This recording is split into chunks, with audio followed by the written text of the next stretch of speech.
Want to find the area of a circle in just a few seconds using Python? Let's code it in under 30 seconds now. So first let us understand the formula here. Formula is area equals pi into radius to the power of 2. Then I'm importing a math library, import math, and here I'm writing a program here.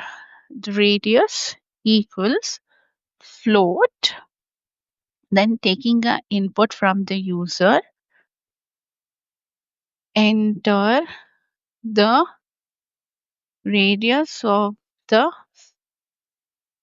circle, close the brackets, enter.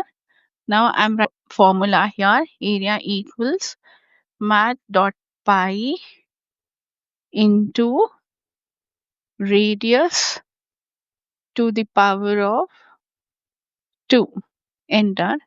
Now print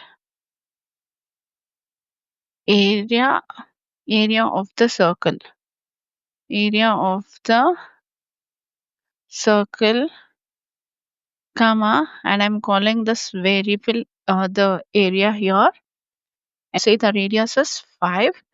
So enter it. So the area of the circle is 78.5, we can say approximately. So, and just like that, you can calculate the area of a circle instantly. So if you found this helpful, don't forget to hit and subscribe for more quick Python shorts. Comment below what program you want next. Bye bye. Take care.